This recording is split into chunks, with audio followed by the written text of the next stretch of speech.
주의 진리를 보내시어 나를 인도하시고 주의 거룩한 산과 주께서 계시는 곳에 이르게 하소서. 그런즉 내가 하나님의 제단에 나아가 나의 큰 기쁨에 하나님께 이르리이다. 하나님이여, 나의 하나님이여, 내가 수금으로 주를 찬양하리이다. 아멘.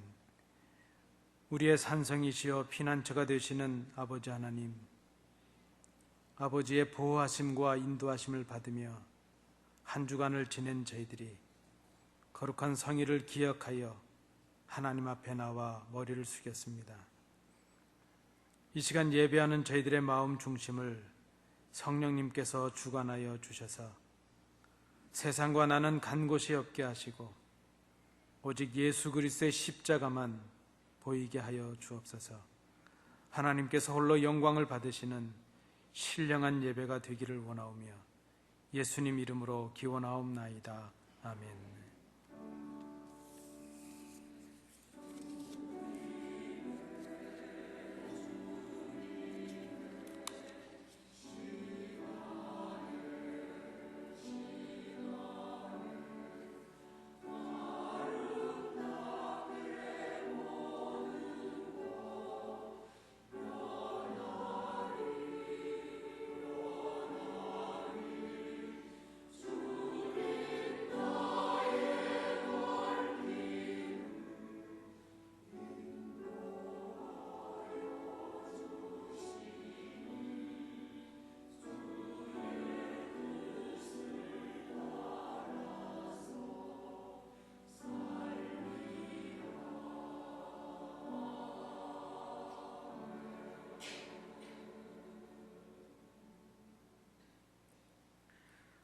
긍휼이 많으시고 노하기를 더디하시며 인자하심이 풍부하신 아버지 하나님, 광야 같은 세상을 살아갈 때에 낮에는 구름 기둥으로 밤에는 불 기둥으로 인도하여 주셨음을 생각합니다.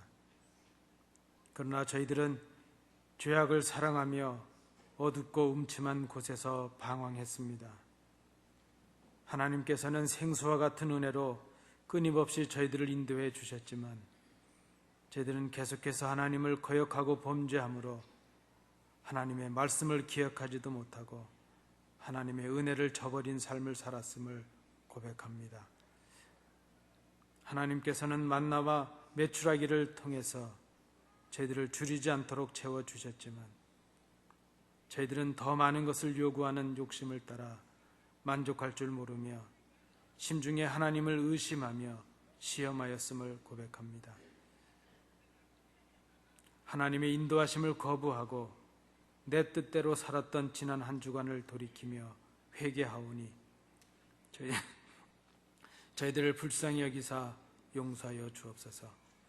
이제는 아버지와 나만이 알고 있는 은밀한 죄를 인하여 묵묵히 참회의 기도를 계속드립니다.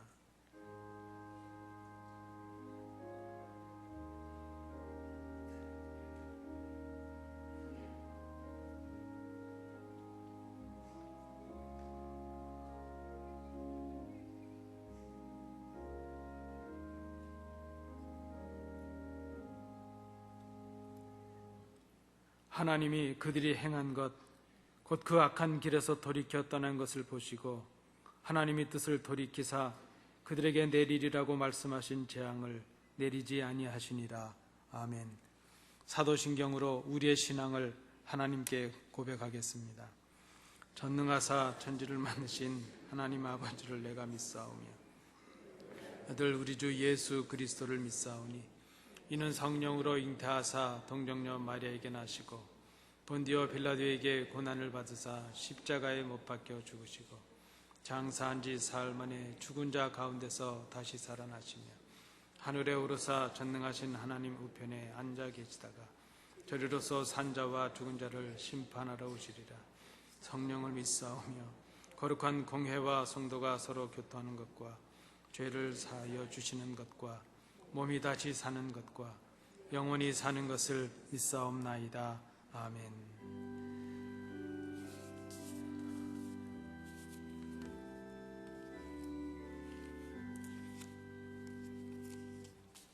자리에 앉으셔서 교동문 11번 시편 17편 부분을 함께 교독하시겠습니다. 교독문 11번 시편 17편 부분입니다. 여호와여, 의의 호소를 들으소서. 나의 울부짖음에 주의하소서.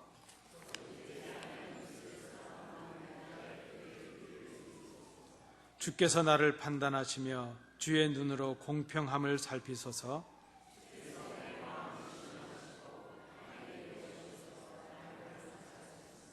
흠을 찾지 못하여 싸우니 내가 결심하고 입으로 범죄하지 아니하리이다.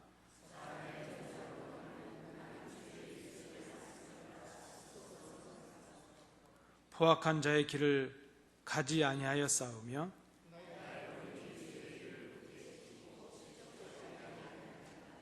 하나님이여 내게 응답하시겠으므로 내가 불러싸우니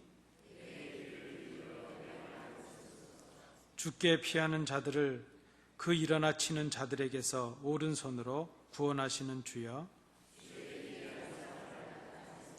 아멘.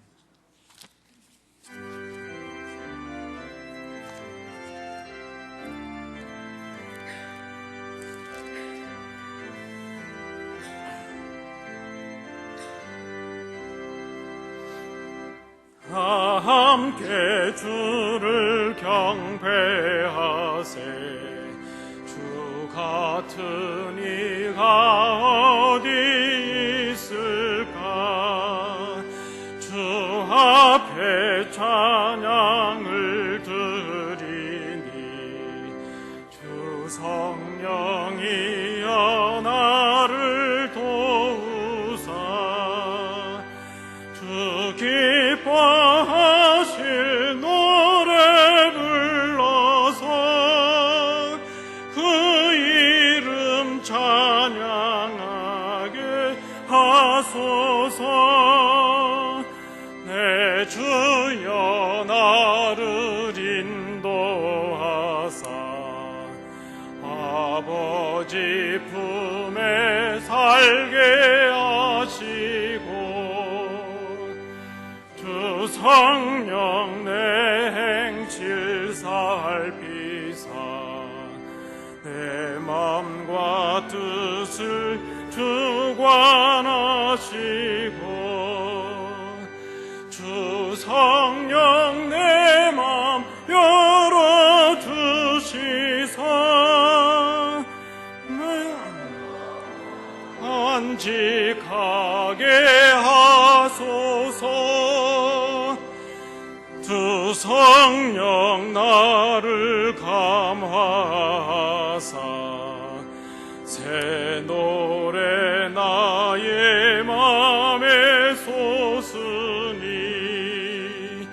참되고 간절한 기도로 다 주께 영광 돌려보내고 주 성령 내 맘 열어주시사 내 주를 찬양하게 하소서.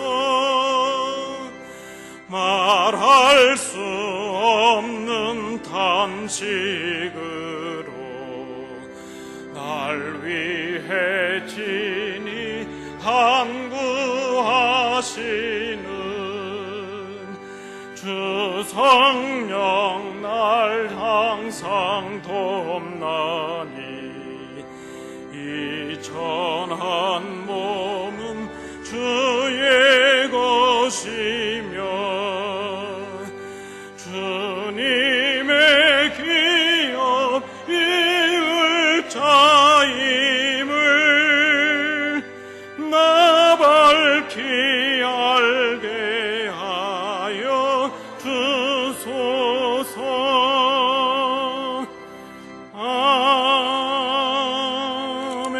아멘. 섭리하시는 살아계신 나의 하나님, 모든 피조물들과 주의 백성, 주의 이름으로 예배드리는 안디옥 장로교회 성도들의 신령과 진정으로 존귀 영광 감사 찬송을 드립니다.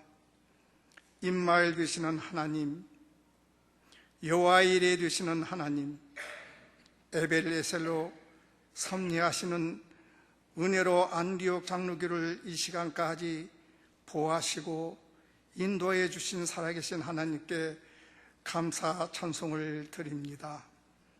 우리들의 예배를 돌봐 주시옵소서. 이 예배의 생명은 거룩해야 하는데 인간을 위한 예배가 아니고 하나님을 승리하기 위하여 드리는 예제료인데 예배의 원형을 네 개에서 생각해 봅니다.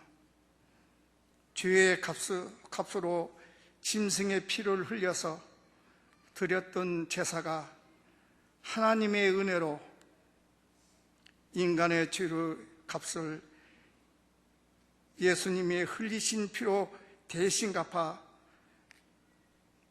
신령과 진정으로 예배케 하심을 진심으로 감사함을 드립니다. 믿음으로 살아온 지 몇 해인가요? 얼마나 많은 은혜를 받았는데 하나님의 은혜인지 깨닫지 못하는 죄가를 용서하여 주시옵소서. 말씀을 읽어도 깨닫지 못하며 말씀을 듣기는 들어도 알지 못하는 죄, 내 심중에 존경심이 없어 은혜가 없고 내 심중에 이기심이 차고 넘쳤으니 성령님이여 성령의 불로 순멸하여 주시옵소서. 느헤미야 8장을 보면은 에스라 선지가 율법책을 낭독할 때에 이스라엘 백성들이 이를 듣고 통회하며 회개하는 역사가 일어난 것과 같이 내 심령 속에도 이 은혜의 역사가 일어나게 하소서. 간절히 아뢰옵기는 온 성도는 교회의 중심이 되고 당의 중심이 되어 하나님께 영광을 돌리는 안디옥 장로교회 공동체가 하나님의 은혜에 충만하여 날로 부흥 선장하게 하옵소서. 세계 방방곳곳에 오지에서 주의 사역하는 선교사들과 그 가정을 주님 지켜주시옵소서. 주의 은혜 가운데에 보호하여 주시고 인도해 주시옵소서. 사랑하는 하나님 아버지, 이 시간을 또 간절히 원하는 것은 진실로 저에게 신령과 진정으로 하나님께 예배드려 주의 영광을 돌리며 주의 축복을 받는 귀한 시간 되게 하여 주시옵소서. 이 시간도 말씀으로 대안할 권영배 목사 위에 하나님 같이 하여 주시고 그 말씀 위에 성령이 역사하심으로 말미암아 우리들의 심령을 쪼개고 또한 우리들의 심령 속에 은혜가 되어서 이 능력을 가지고 세상살이에 승리하는 믿음을 갖게 하여 주시기를 간절히 소원합니다. 또한 이 시간에도 찬양으로 하나님 앞에 영광을 돌리는 성가대우의 은혜를 베풀어 주시고 그 신혼을 지켜주시고 건강하게 하시고 그 가정에 축복을 허락하여 주시옵소서. 또한 오늘도 주의 은혜 가운데에 한 시간을 주님 앞에 드릴 때에 많은 복으로 갚아 주시옵소서. 이 모든 말씀 예수님 이름으로 기도하옵나이다. 신약성경 갈라디아서 1장 15절부터 24절까지의 말씀입니다. 신약성경 301면입니다. 갈라디아서 1장 15절부터 24절까지의 말씀 우리 교독으로 봉독하시겠습니다. 그러나 내 어머니의 태로부터 나를 택정하시고 그의 은혜로 나를 부르시니가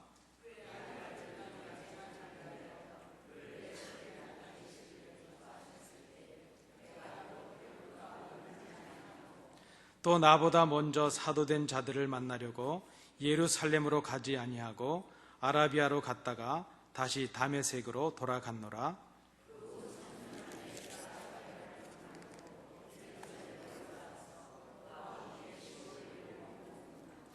주의 형제 야고보 외에 다른 사도들을 보지 못하였노라.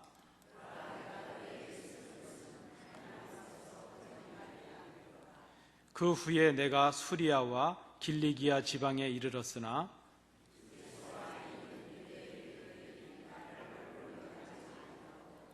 다만 우리를 박해하던 자가 전에 멸하려던 그 믿음을 지금 전한다 함을 듣고 아멘.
갈라디아서를 기록한 큰 이유 중에 하나는 복음이 무엇인가 하는 것을 갈라디아 교인들이 알기를 원했습니다.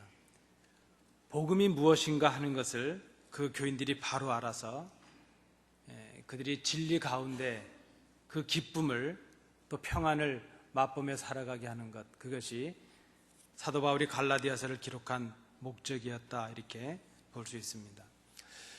그런데 이 복음을 전하는 사도 바울에게 한 가지 문제가 생겼습니다. 그것은 무엇인가 하면 사도 바울이 전에 복음의 핍박자요 또 교회 박해자였다는 그것 때문에 그가 전하는 복음과 또 그의 사도성에 관해서 의심을 품는 그런 사람들이 생기게 되었습니다. 갈라디아서를 시작하면서 1장에서 사도 바울이 자신의 회심에 대한 간증을 하는 이유가 바로 여기에 있습니다. 그 간증을 통해서 자신이 받은 복음이 사람들로부터 받은 것이 아니라 그리스도께로부터 직접 받은 것이고, 또 자신이 사도가 된 것이 사람들과 협의돼서 된 것이 아니라 하나님께서 직접 자신을 세우신 것이라 하는 것을 증명하는 것, 그것이 필요했기 때문입니다. 오늘 본문에 보시면 사도 바울은 이 간증을 통해서 자신이 어떤 변화를 이루었는가 하는 것을 증거하고 있습니다. 사도 바울은 여러분 잘 아시는 대로 예수 믿는 사람들을 잡으러 다메섹이라는 곳으로 가던 길에 부활하신 주님을 만나게 되었습니다. 그리고 그는 그 자리에서 변화를 경험하게 되었습니다.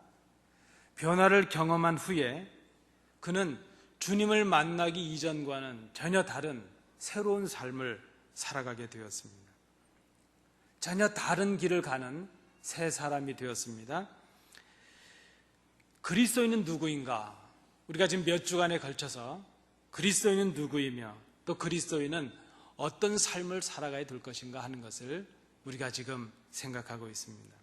그리스도인은 주님을 만남으로 주님을 따라가는 사람이라 말할 수 있고, 주님을 만나기 이전과는 전혀 다른 변화의 삶을 살아가는 사람, 그 사람이 바로 그리스도인이라 이렇게 말할 수 있을 것입니다. 그러므로 우리가 거듭남을 경험한 그리스도인이 되었다면 이제는 육신을 따라 살아가는 옛사람이 아니라 그리스도를 따라가는 새로운 삶이 우리 가운데, 그 변화의 삶이 있어야 된다는 것을 우리가 생각해야 될 것입니다. 오늘 본문은 좀 더 다른 방식으로, 다른 이해에서 이 본문을 접근하려고 합니다. 오늘 본문에 보시면 회심을 경험한 사도 바울이 그 회심 이후에 어떤 도시들을 방문하게 됩니다. 사도 바울이 선택해서 방문했던 그 도시들, 그 의미를 살핌으로 인해서 변화를 경험한 우리 그리스도인들이 어떤 삶을 살아가야 될 것인가 하는 것을 우리가 생각해 보고자 합니다. 첫 번째로 15절부터 17절의 내용입니다. 특별히 17절 내용에 보시면 회심을 경험한 사도 바울이 아라비아라는 곳으로 갔다가 다시 다메섹으로 돌아왔다 하는 기록을 하고 있습니다. 다메섹 도상에서 다메섹으로 가던 길에서 부활하신 주님을 만나고 그 놀라운 회심과 변화의 어떤 경험을 했던 사도 바울이 아라비아라는 곳으로 갔다는 것입니다. 이 아라비아라는 곳이 어디냐 하는 것에 대해서 해석은 분분합니다. 또 정확하게 알기는 어렵습니다. 그러나 당시에 이 다메섹이라는 지역이 아라비아라는 곳에 큰 지역에 속해 있던 지역으로 우리가 알려져 있습니다. 그런 의미에서 본다면 아마 사도 바울이 갔던 곳은 다메섹에서 그렇게 멀리 떨어져 있지 않은 어떤 한적한, 사람들이 많지 않은 광야의 한 곳이었을 것이다, 이렇게 생각이 됩니다. 예수님을 만난 사도 바울이 지금까지 자기가 걸어왔던, 또 자기가 중요하게 생각해왔던 삶의 목적과 가치와는 전혀 다른 새로운 삶을 갖게 된 것을 볼 수 있습니다.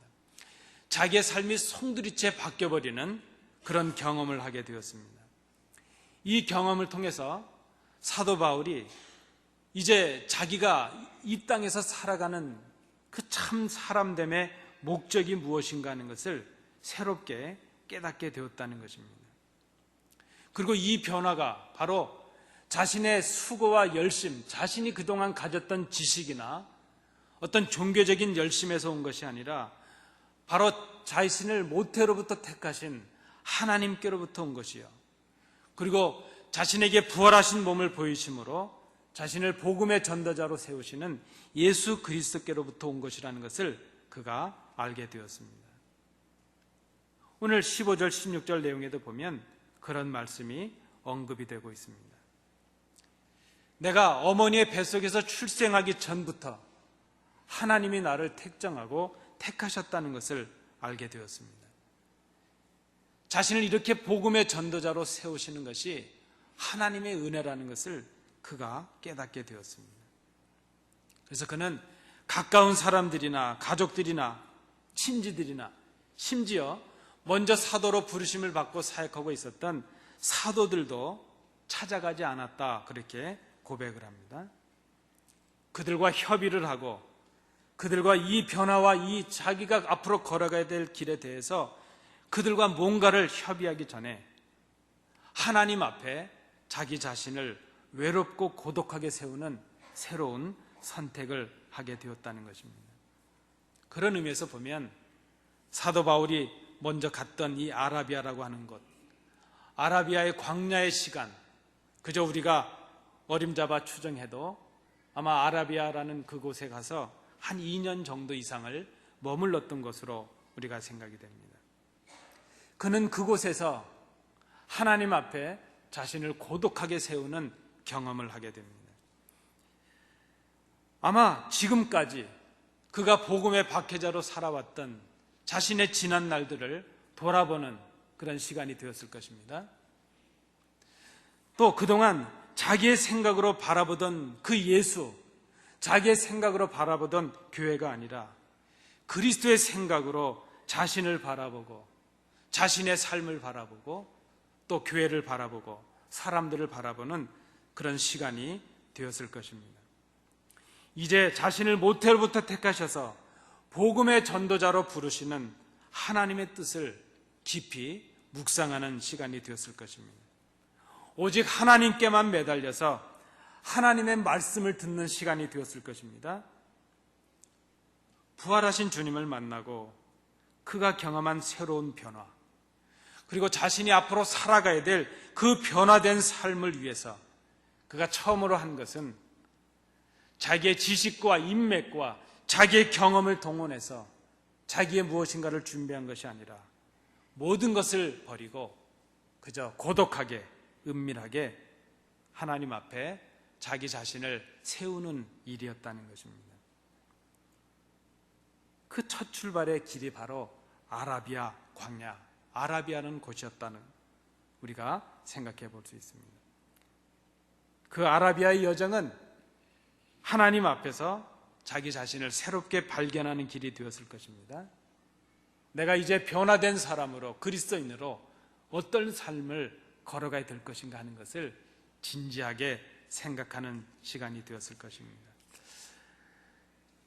여러분, 목사가 이렇게 교회를 섬기다 보면 시간이 많이 갔지만 기억이 나는 성도님들이 있습니다.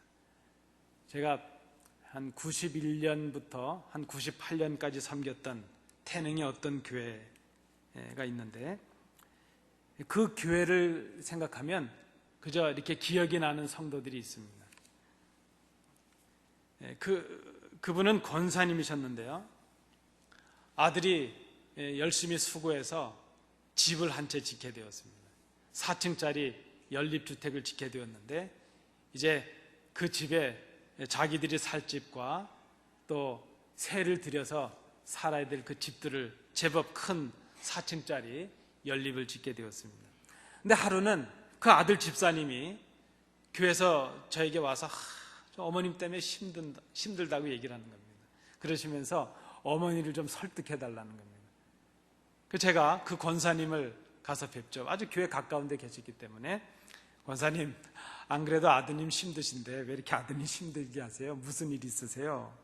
그랬더니 그 권사님 하시는 말씀이 내가 평생을 자식들을 위해서 수고했는데 이제 자식이 잘 돼서 집을 한 채 짓는데 내가 그 옥상에다가 내 방 하나 만들어 달라는데 안 해준다고.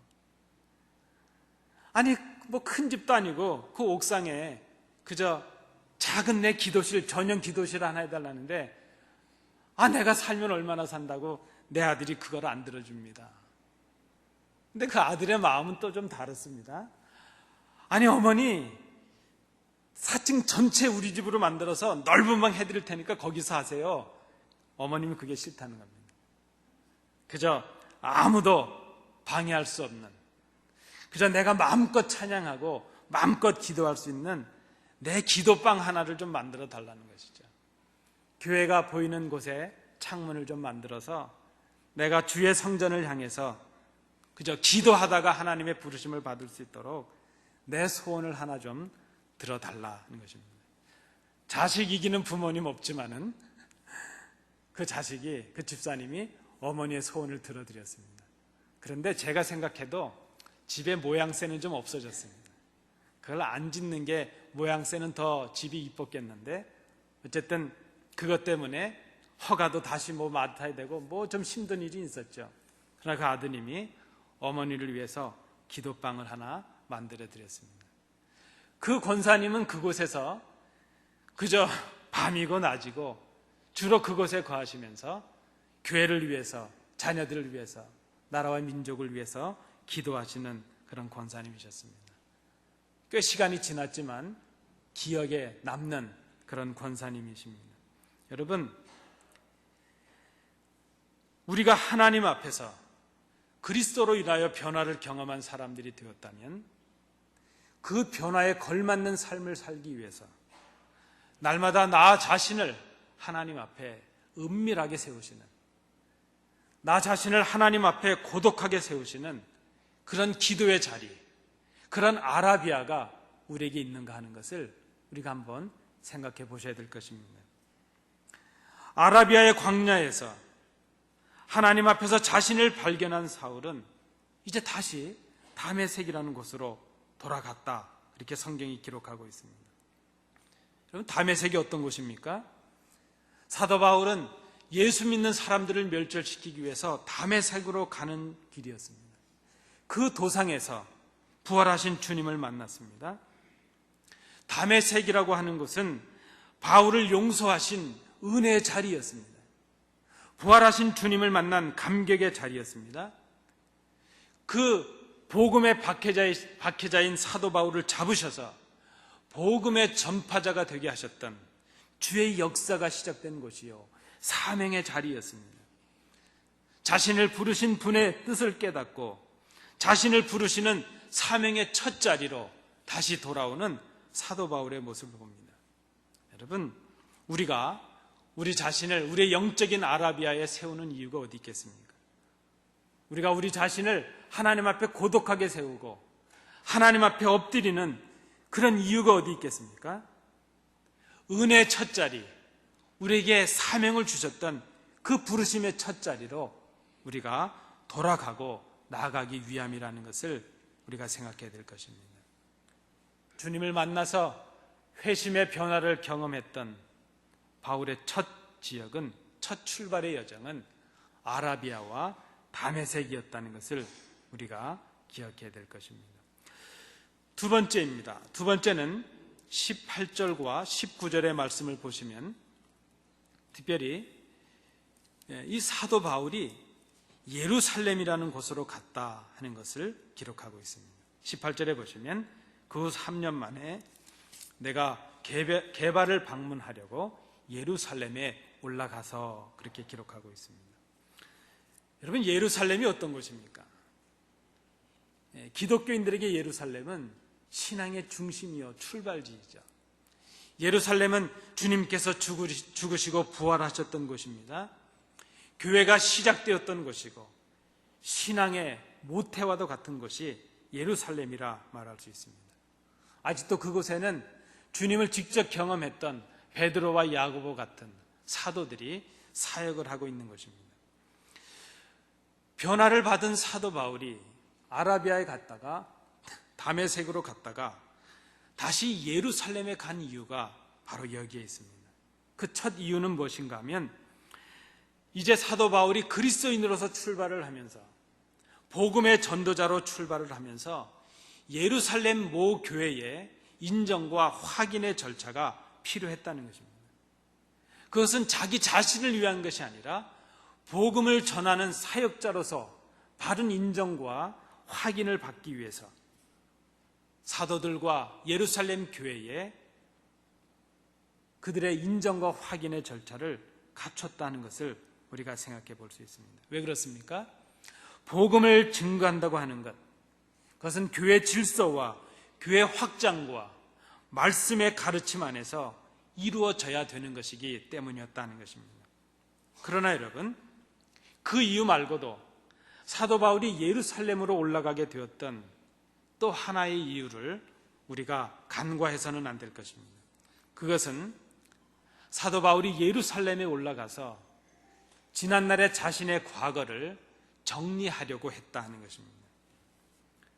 자신이 전날 복음의 박해자요 교회 핍박자였던 자신의 부끄러운 과거의 모습, 그것을 바로 그렇게 시작했던 예루살렘에서 스스로 그 부끄러움을 고백하고 이제 자기 자신이 전혀 다른 사람이 되었다는 것을 그 예루살렘에서 선포하기를 원했다는 것입니다. 사도 바울이 예루살렘에 간다는 것은 사실은 쉬운 길은 아니었을 것입니다. 성경의 모든 정황들을 볼 때 저 같으면 예루살렘에 안 갔겠습니다. 왜 그렇겠습니까? 예루살렘에 사도 바울이 간다 한들 그 누구 하나 사도 바울을 반겨줄 사람이 없습니다. 여전히 사도 바울이 예수님을 만나고 회심의 경험을 했지만 아직 그 교회 공동체 안에서 볼 때 사도 바울은 여전히 복음의 핍박자요 교회 박해자에 틀림이 없습니다. 아마 아직까지도 믿음의 공동체 안에서는 사도 바울을 의심하고 그를 향해서 두려움을 갖게 되었을 것입니다. 스데반을 박해하여 죽이던 그날에도 바로 그 스데반을 박해던 그 자리에 주동자로 서 있었던 사람이 바로 사도 바울이었습니다. 믿음의 공동체 안에서 바울은 아직 경계와 의심의 대상이었을 것입니다. 또 반면에 교회를 박해하는 유대인들의 입장에서 볼 때도 그는 변절자요 배반자였을 것입니다. 사도 바울 같은 사람이었습니다. 아니 그렇게 예수 믿는 사람들을 찾아서 그들을 색출하는 일에 앞장섰던 사도 바울 아니겠습니까? 제사장들의 공문을 받아서 다메섹으로 쫓겨간 그리스도인들까지 잡으러 갔던 그 사람이 하루아침에 이제는 오히려 복음의 전달자가 되어서 돌아왔다는 것, 그들은 그것을 이해할 수도 없고 용납할 수도 없었을 것입니다. 아마 사도 바울이 예루살렘에 가서 그저 기대할 수 있는 일 혹은 겪어야 될 일이라면 죽음의 위기를 당하는 일밖에 없었을 것입니다. 그런데 그럼에도 불구하고 사도 바울은 예루살렘으로 갑니다. 말씀드린 대로 그 첫 번째 이유는 자기가 복음의 전도자로 시작하는 그 첫 출발을 사도들과 함께 예루살렘 교회로부터 인정을 받기 위해서였습니다. 그리고 두 번째는 복음의 박해자로 살았던 자신의 잘못된 그 지난 날들, 그 과거의 자리, 그 누구보다도 박해자로 알려져 있었고 그 모든 사람들이 사도 바울을 복음의 박해자요 교회 핍박자로 알고 있는 그 부끄러운 과거의 자리로 돌아가서 자기의 잘못을 인정하고 자기가 이제는 새로운 사람으로 변화되었다는 것을 그 자리에서 선언하기 위함이었다는 것입니다. 그리스도인으로서의 변화를 경험한 사람이 걸어가야 될 길, 그것은 우리가 잘못 걸어왔던 자신의 과거의 자리에서 자신을 그렇게 알고 있는 사람들 앞에서 자기 자신이 이제는 과거의 사람이 아니라 그리스도로 인해서 새로운 사람이 되었다는 것을 인정하고 선언하는, 거기서부터 시작이 되어야 된다는 그런 말씀입니다. 여러분, 우리가 세례를 왜 공적으로 베풀겠습니까? 세례를 그저 은밀하게 해도 되는데 우리가 세례를 공적으로 베푸는 이유가 있다면, 이제 내가 전에는 예수를 알지 못해서 부끄러운 삶을 살았지만 이제는 예수님을 안 사람으로서 그리스도인으로서 살아가겠다는 그 결단을 성도들 앞에서, 모든 사람이 보는 앞에서 선언하는 것, 그 의미가 아니겠습니까? 사도 바울이 자신을 아직도 그리스도를 모르고 복음의 박해자라 알고 있는 그 예루살렘 그 자리에서 자기가 누구보다도 부끄럽게 행했던 그 잘못이 많이 기억되고 있는 그 예루살렘이라는 그 자리에 서서 이제는 자신이 부끄러운 과거의 사람이 아니라 예수 그리스도로 인하여 변화된 사람이요 복음의 전달자가 되었다는 것을 선언하기 위함이었다는 것입니다. 여러분, 우리가 알지 못했던 때, 우리가 몰라서 부족했던 그때 우리의 과거를 우리가 어떻게 해결할 수 있겠습니까? 대부분의 사람들은 부끄러운 일이 있으면 숨기려고 하죠. 감추려고 합니다. 그리고 그런 순간들을 피해버리려고 합니다. 그런데 여러분, 우리의 부끄러운 실수나 우리의 과거들을 피하기 시작하면 평생을 피해 다녀야 됩니다. 한번 우리가 부끄러움을 행했던 그 자리, 우리를 부끄러운 사람으로 알고 있는 그 사람들 앞에서 내 부족을 인정하고 고백하고 이제는 내가 그리스도로 인하여 새로운 사람이 되었음을 선언하는 것, 그 한 번이면 우리가 우리의 과거의 문제들을 해결할 수 있다는 것입니다. 과거와 대면해서 내 실수와 내 부족과 내 부끄러움을 인정하고 고백하고 이제는 내가 그리스도로 인해서 그 과거에서 떠난 사람들이 되었음을 선언하고 내 삶으로 증명해 보이는 것, 그것이 그리스도인 된 우리가 마땅히 걸어가야 될 길이라는 것을 생각하게 됩니다. 오늘 본문에 보시면 사도 바울은 예루살렘에 올라가서 보름을 머물렀다 이렇게 기록하고 있습니다. 15일 정도를 머물렀습니다. 그는 그동안 그 머물러 있는 동안 자신의 과거를 해결받았습니다. 그리고 복음의 전도자로서 교회의 인정을 받게 되었습니다. 바울이 이제 공적인 전도자로서의 자신의 과거를 해결하고 치유를 받는 그 과정에 교회가 있었다는 것을 우리가 기억해야 될 것입니다.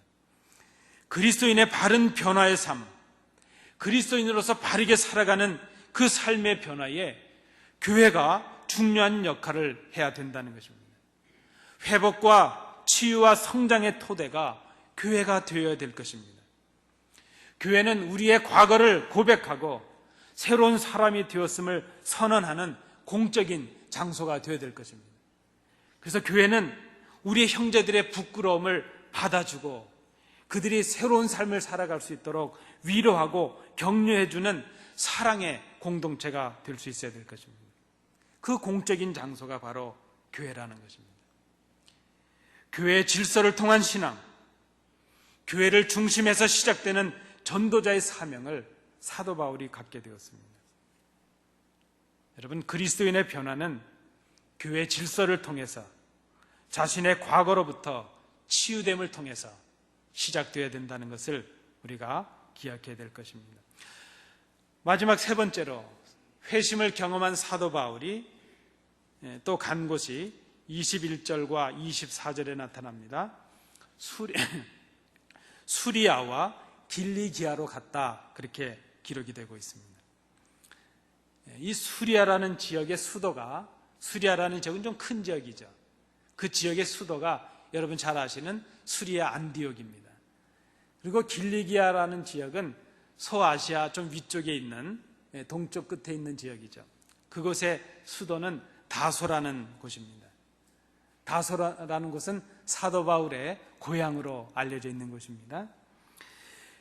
지도상으로 보면 이 수리아 안디옥은 육로와 해로를, 유럽이나 소아시아로 나가기 위해서 육로와 해로의 어떤 교통의 요지라 말할 수 있습니다. 사도행전에 보면 바나바가 바울을 데리고 안디옥에 와서 1년 동안 성도들을 가르쳤습니다. 그때 그 자리에 부흥의 역사가 일어나고 믿는 자들이 그리스도인이라 이렇게 일컬음을 받는 놀라운 역사가 일어났던 곳, 그것이 바로 수리아 안디옥이었습니다. 사도 바울이 수리아 지역과 길리기아 지역으로 갔는데 아마 그의 그 마지막 목적지는 다소였을 것으로 많은 분들이 해석을 하고 있습니다. 말씀드린 대로 다소는 사도 바울의 고향입니다. 그가 자란 곳이고 공부한 곳입니다. 아마 그는 그곳에 자신을 알고 있는 많은 사람들이 있었을 것입니다. 가족들도 있었을 것이고 친구들도 있었을 것입니다. 또 친척들도 많이 있었을 것입니다. 그런데 사도 바울이 선택했던 이 길리기아의 여행도 쉬운 것은 아니었을 것이라 생각을 합니다. 왜 그렇겠습니까? 여러분 한번 생각해 보십시오. 유대인이었습니다. 누구보다도 율법에 능통한 율법주의 바리새파 사람이었습니다. 그런데 그랬던 사도 바울이 하루아침에 그리스도의 사도로 변화를 받았다고 돌아왔습니다. 아마 사도 바울을 알고 있었던 많은 사람들은 바울을 이해할 수 없었을 것입니다. 아마 바울을 보고 미쳤다 이렇게 말하는 사람이 있었을지도 모른다. 바클레이 목사님은 주석에서 그렇게 해석을 하고 있습니다. 바울에게 분노하는 사람도 있었을 것입니다. 아니, 그렇게 공부를 많이 했고 그렇게 훈련을 받았고 그런 특권을 가지고 있는데 겨우 한다는 일이 이런 것이냐? 아마 바울을 바보 취급한 그런 사람들도 있었을 것입니다. 여러분, 우리 사람들이 갖는, 보통의 사람들이 갖는 어떤 습성 중에 이런 것이 있죠. 남의 것이 좋아 보이는 것입니다. 여러분, 그런 마음이 없으신가요? 같은 음식을 받아도 남의 음식이 커 보이죠. 내 식구, 내 가족들이 귀하지만 남들이 가진 게 더 커 보이죠. 남의 떡이 커 보인다는 그런 말입니다. 아마 우리가 얼마나 자주 잘 아는 사람이라는 것 때문에, 나와 가까이 있다는 것 때문에, 어렵지 않게 늘 만날 수 있다는 것 때문에 우리가 얼마나 많은 우리의 가족들과 형제들을 무시하고 살아왔는지 모릅니다. 우리 주님께서도 고향에서는 환영을 받는 자가 없다, 그런 말씀을 하시기도 하셨습니다. 여러분, 고향에 가서 환영을 받는다는 게 쉽지 않은 일이라 생각이 됩니다. 저도 신학교를 다니다가 이제 막 신학교를 졸업하고 전도사의 일을 하다가 고향을 방문한 적이 있었습니다. 담임 목사님께 가서 인사를 드렸습니다. 목사님, 또 성도님들과 함께 기도해 주셔서 제가 신학 공부를 잘하고 있습니다. 갑자기 목사님께서 언제 가냐고 물으시더니 이번 찬양 예배 때 설교를 하라 이렇게 시키셨습니다. 그래서 제가 설교 말씀을 준비해서 그 성도님들 앞에서 첫 설교였죠. 신학교 가고 처음 모교에 가서 설교를 했습니다. 그리고 제가 그날 설교를 하고 제 마음속에 이런 결심을 했습니다. 내가 다시는 우리 본교회 와서 설교하지 말아야지, 그런 마음을 가졌습니다. 왜 그랬는가 하면 설교하는 내내 저희 성도님들이 저를 보시는데 다 이렇게 보시는 겁니다. 아이고, 제가 먹을 거 안 준다고 항아리 깨던 개 맞나? 그저 예배 시간에 그저 다투고 싸우고 소리 지르고 장난치던 개가 맞나? 다들 그렇게 보시는 겁니다. 말씀을 들으면서 은혜 받을 생각은 없으시고 그저 다들 아이고 기특해, 저게 어떻게 컸지, 저거 인간 안 될 것 같더니 어떻게 사람이 됐네, 다들 그런 표정이십니다. 예배를 끝나고 목사님께서 성도님들과 인사를 나누라 하셔서 뒤에 섰습니다. 한 분도 은혜 받았다고 그러신 분이 없으시더라고요. 아이고 이놈 다 컸네 하고 어깨를 두들기고 엉덩이를 두들깁니다. 그저 기특해서 그러신 것이겠죠. 여러분, 주님께서 하신 말씀처럼 선지자가 고향에서 환영을 받지 못한다는 말씀이 실감이 갑니다. 그런데 여러분, 왜 사도 바울이 그 많은 지역을 불구하고 자기를 잘 알고 있는 그 고향 다소에서 복음 사역자로서의 첫 시작을 했을까 하는 것을 우리가 생각해 볼 필요가 있다는 것입니다. 좋은 대접을 받을 리가 만무한 왜 길리기아로 갔을까 하는 것이죠.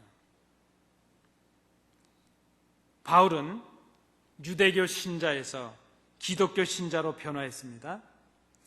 뼛속까지 유대교인으로 알고 있는 그 고향 사람들 앞에서, 자기의 가족들과 친구들과 친지들 앞에서 이제 내가 복음의 전도자요 그리스도인으로 변화되었다는 것을 그들에게 인정받기를 원했다는 것입니다. 그는 이 변화의 길을 가면서 자신을 가장 잘 알고 있을 가까운 사람들의 지지와 후원과 또 인정을 원했다는 것입니다. 자신을 잘 아는 사람들로부터 인정을 받고 지지를 받고 기도의 후원을 받는다는 것, 여러분, 그것이 얼마나 귀한 일인지 모릅니다. 여러분, 우리가 잘 알지 못하는 멀리 있는 사람들도 지원하고 그들을 위해서 협력하고 지지하는 것 중요합니다. 그러나 내 사랑하는 남편을 인정하고 그를 지지하는 것 중요합니다. 내 아내를 지지하고 인정하는 것 중요합니다. 우리의 자녀들을 인정하고 격려하고 그들을 후원하는 것 중요한 일입니다. 우리의 부모를 우리 스스로 존경하고 기억하고 인정하는 것 얼마나 귀한 일인지 모릅니다. 바로 사도 바울이 그것을 원했다는 것입니다. 여러분, 제가 원하기는요, 이 땅에 얼마나 많은 교회가 있습니까?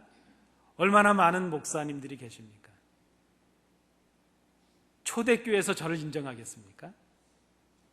필그림교회에서 저를 칭찬하겠습니까? 찬양교회에서 저를 지원해 주겠습니까? 저를 인정하고 격려하고 저를 위해서 기도해 주실 분들은 바로 여러분들이십니다. 저는 여러분들의 인정을 받고 여러분들의 지지와 지원과 협력과 위로를 받고 싶습니다. 또 저 또한 세상에 그 많은 성도들이 있지만 제가 위하여 기도하고 제가 위하여 사랑을 쏟고 제가 위하여 헌신해야 될 분들이 바로 여러분인 것을 저는 기억합니다. 우리 가까이 있어서 사람들, 우리 가까이 우리의 사랑을 나누는 분들, 늘 배울 수 있는 분들을 우리가 소중하게 생각하고 그들을 인정하고 격려하는 일이 얼마나 중요한 것인가 하는 것을 생각해야 될 것입니다. 사도 바울이 바로 이것을 원했다는 것입니다. 그런데 여러분, 그렇게 갔던 길리기아 그곳에서 놀라운 변화가 있었습니다. 오늘 본문에 보니까 사도 바울의 얼굴을 알지도 못하는 사람들이, 아니 어떻게 저런 복음의 박해자가 변해서 복음의 전파자가 되었느냐, 그렇게 놀라면서 하나님께 영광을 돌리는 일이 생겼다는 것입니다. 여러분, 복음의 역사가 멀리서부터 시작되는 것이 아니라 가까이서부터 시작이 돼야 됩니다.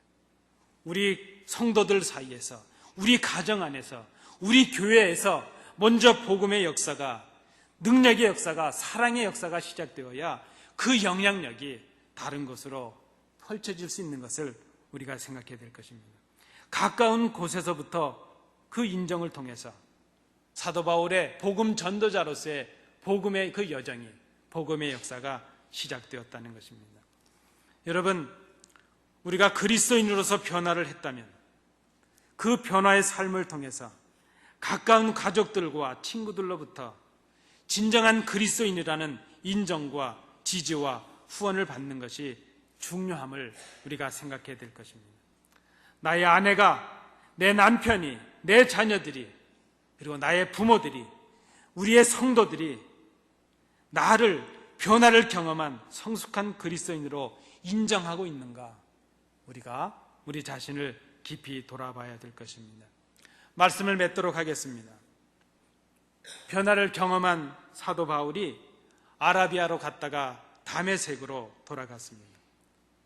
자기 자신을 변하게 하신 하나님의 목적과 사명을 위해서 하나님 앞에 자신을 은밀하게 세우기 위함이었습니다. 바울은 다시 예루살렘으로 갔습니다. 자신의 잘못된 과거를 종식하고 그 자리에서부터 교회를 중심으로 새로운 삶을, 새로운 사명을 시작하기 위함이었기 때문입니다. 바울은 마지막으로 길리기아로 갔습니다. 자신의 변화된 삶을 가장 가까운 사람들로부터 인정과 후원을 받기 위함이었다는 것입니다. 여러분, 오늘 우리는 변화라는 이 단어를 생각하고 있습니다. 우리 모두는 나름대로 늘 변화를 경험하며 살아가고 있습니다. 그런데 나에게 변화가 있느냐 아니냐 한 것보다 더 중요한 것은 내가 누구인가에 맞는 합당한 변화를 하고 있느냐 하는 것입니다. 우리의 이름에 걸맞는 그런 변화의 내용을 갖추고 있느냐 하는 것이죠. 우리가 모두 생각해야 될 변화는 그리스도인으로서의 변화라 말할 수 있습니다. 예수님을 믿고 거듭남을 경험한 사람으로서의 변화가, 그 변화된 삶이 우리 속에 있어야 될 것입니다. 여러분, 기억하십시오. 변화는 우리의 삶의 조건을 바꾸는 것이 아니라 우리의 삶의 존재가 바뀌고 삶의 내용이 바뀌는 것을 의미합니다. 목적과 사명을 간직하고 성장하고 성숙해지는 것, 그것을 우리는 변하라 이렇게 말합니다. 그러나 본연의 목적과 사명을 상실하고 그리스도를 닮아가지 못하는 그런 변화는 변화가 아니라 변질입니다. 여러분, 변질은 좋은 것이 아니죠. 우리가 우리 자신을 이 아침에 깊이 생각해야 될 것입니다. 나는 그리스도인으로서 그리스도인에 걸맞는 그런 성장과 성숙에 참된 변화의 삶을 살아가고 있는지, 아니면 목적과 가치를 상실한 변질의 삶을, 썩어져가는 삶을 살아가고 있는지, 변화된 사람으로서 나는 어떤 길을 걸어가고 있는지 우리가 우리 자신을 이 말씀 앞에 세워야 될 것입니다. 기도하시겠습니다. 은혜로우신 아버지 하나님, 그리스도인으로 변화된 우리가 지금 어떤 변화의 삶을 살아가고 있습니까? 진정한 변화의 길을 걷고 있는지, 썩어져가는 변질의 삶을 살아가고 있는지, 이 말씀 앞에서 우리를 깊이 돌이키는 저희들이 되게 하여 주옵소서. 예수님 이름으로 기도하옵나이다. 아멘.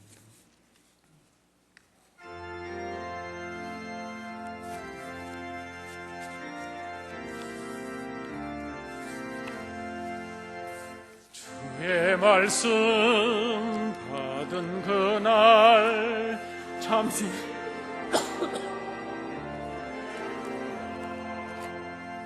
이 기쁜 마음 못 이겨서 온 세상에 전하노라.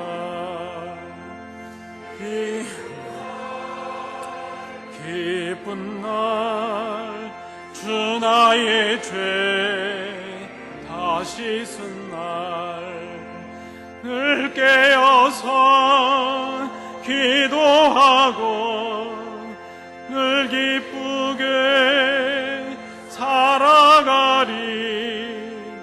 기쁜 날 기쁜 날 주의 다시 쓴 날, 이 좋은 날 내 천한 몸 새 사람이 되었으니 이 몸과 마음 다 바쳐서 영광의 주를 섬기리. 기쁜 날 기쁜 날 주 나의 죄 다시 쓴 날 늘 깨어서 기도하고 늘 기쁘게 살아가리. 기쁜 날 기쁜 날 주 나의 죄 다시 쓴 날,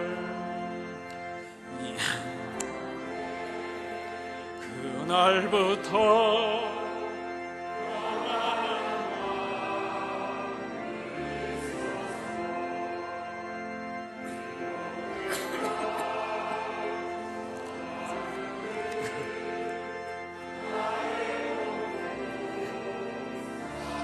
또다. 기쁜 날 기쁜 날 주 나의 죄 다시 쓴 날 늘 깨어서 기도하고 늘 기쁘게 살아가리. 기쁜 날 기쁜 날 주 나의 죄 다시 쓴 날.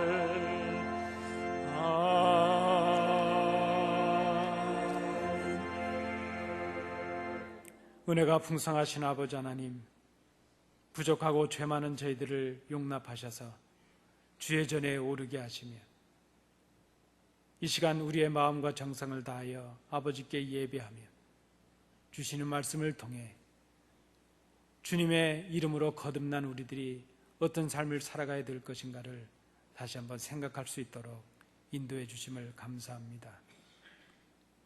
이번 한 주간 동안 이 말씀을 기억하며 승리의 삶을 살아가게 하여 주옵소서.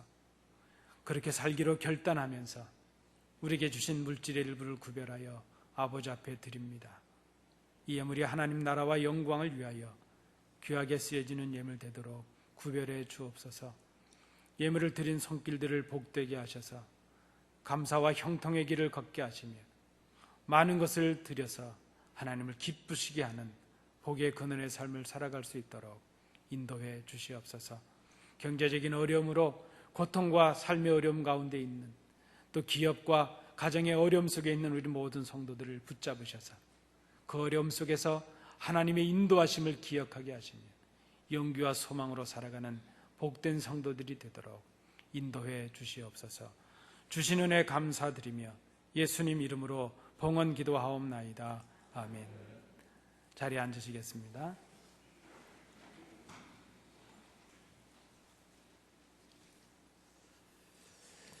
우리 함께 예배하신 성도님들 좌우로 보시면서 인사하시겠습니다. 인사하실 때 그리스도인답게 삽시다, 이렇게 인사하시겠습니다. 고맙습니다. 우리 교회를 방문해 주신 성도님들이 계십니다. 지난 중간은 2층에 계신데 오늘 1층에 오셨는데요. 그냥 가지 마시고 식사도 나누시고 제 방에 좀 들려주시면 제가 선물을 드리도록 하겠습니다. 우리 교회에서 준비한 수건을 드리도록 그렇게 하겠습니다.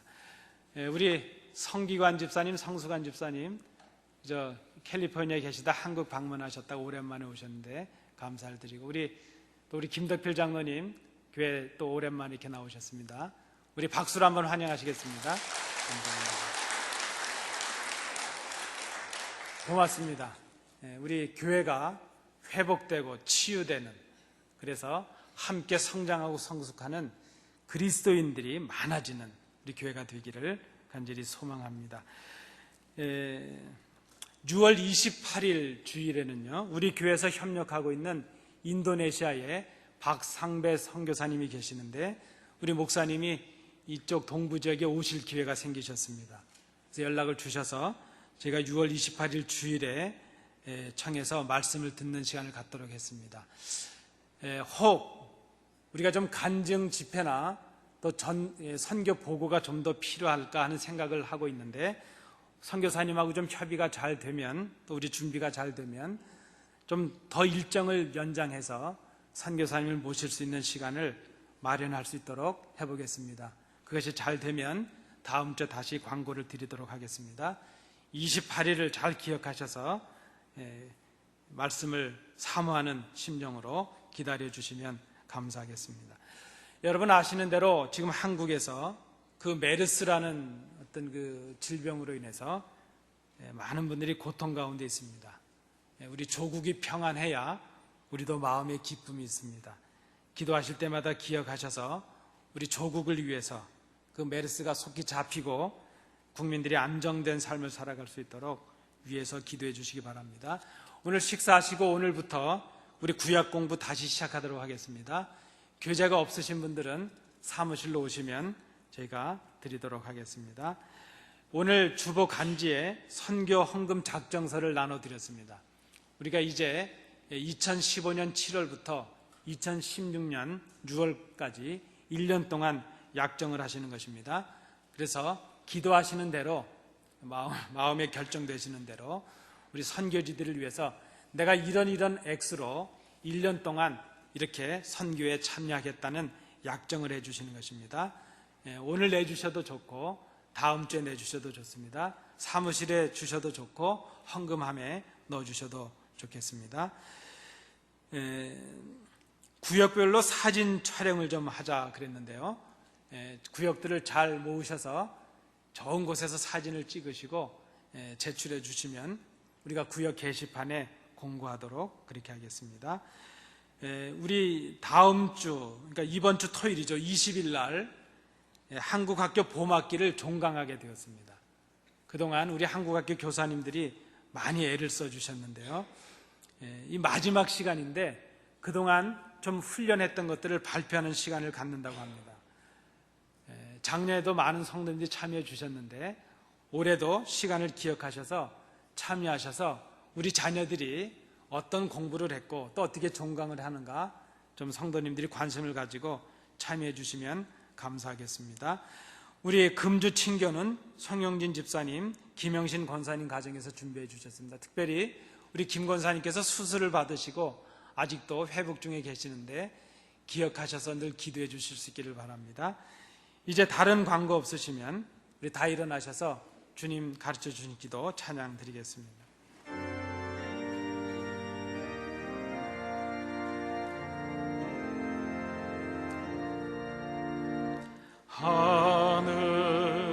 하늘에 계신 아버지 이름 거룩하사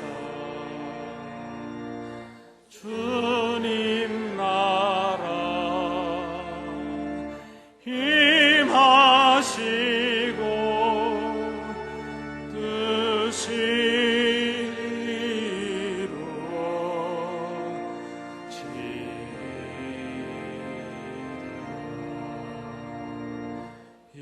일용할 양식 주시고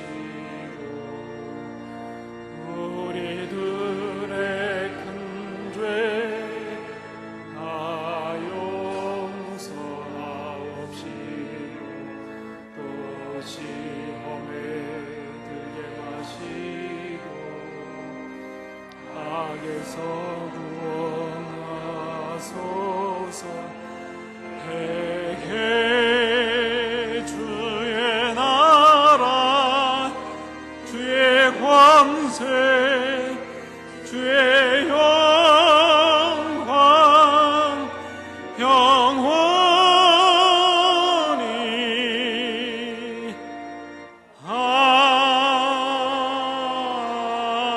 아멘. 은혜가 풍성하신 아버지 하나님, 오늘 저희들이 주 앞에 나와 예배하며 세상을 향해 나아가려고 합니다. 이번 한 주간 동안 주신 말씀을 기억하며 승리의 삶을 살아가는 저희들이 되게 하여 주옵소서. 그리스도로 인하여 거듭난 저희들, 변화된 자답게 살아가는 저희들이 되게 하시며 우리 그리스도 향기를 드러내는 저희들의 삶이 될 수 있도록 인도해 주시옵소서. 멀리 출퇴했던 우리의 성도들을 다시 예배 자리에 불러주셔서 함께 예배할 수 있도록 인도해 주심을 감사드립니다. 아버지 하나님, 우리 교회가 치유와 회복의 장이 되게 하시며 격려와 위로의 장이 되게 하시며 하나님의 말씀과 사랑을 나누는 참으로 구원의 방주가 될 수 있도록 하나님 우리를 인도해 주시옵소서. 함께 예배에 참여한 성도들 이 예배의 감격을 가지고 세상을 향해 주의 은혜를 증거하며 기쁨과 행복을 누리는 귀한 성도들이 될 수 있도록 인도해 주시옵소서.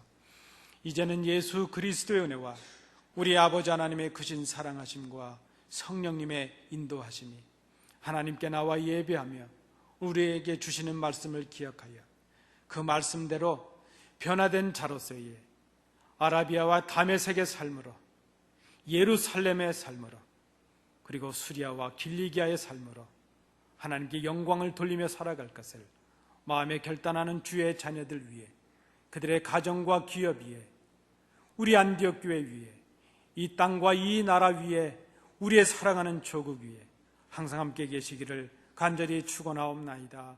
아멘.